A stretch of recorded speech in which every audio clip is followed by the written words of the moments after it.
And if you speak to Elon, he said the regulation now to send a rocket up to anywhere, even if you do everything, it's becoming impossible. But they use environmental in order to get people not to do anything. And sometimes I say, I look at some of I know the environmental stuff better because I had to build buildings in New York. I had to do environmental impact studies. And I would see some of these guys that I'd hire for a lot of money, environmentalists that would get you through the process. And they'd be up in Albany, that's the capital of New York, and they're up there trying to make it tougher for guys like me that were builders because they'd get paid more money. In other words, I had one guy, highly recommended. I was good at getting permits. I was one of the kings of. I was always very good, but the environmental stuff was always horrible. They could slow a project down 10 years, 15 years. I had a project in Louisiana, built big LNG plant.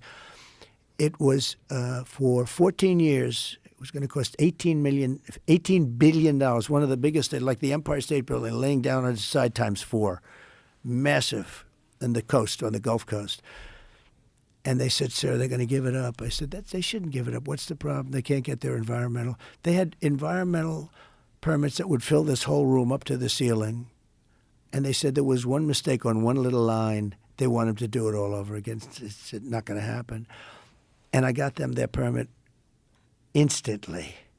And they built the plant. It's massive. So when you're saying that, there's people that are making money by making it difficult. Yeah. Are you talking about lawyers? No, I'm talking about environmental consultants and lawyers. Environmental consultants profit off of dragging out the process. Absolutely.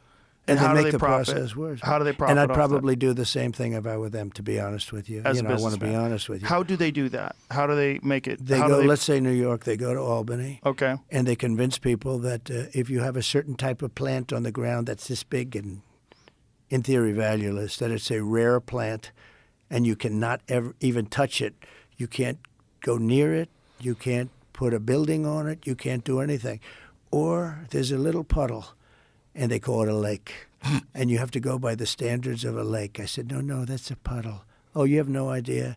Guys are filling a little puddles. You have no idea what they do. And and they use it as a way to stop you.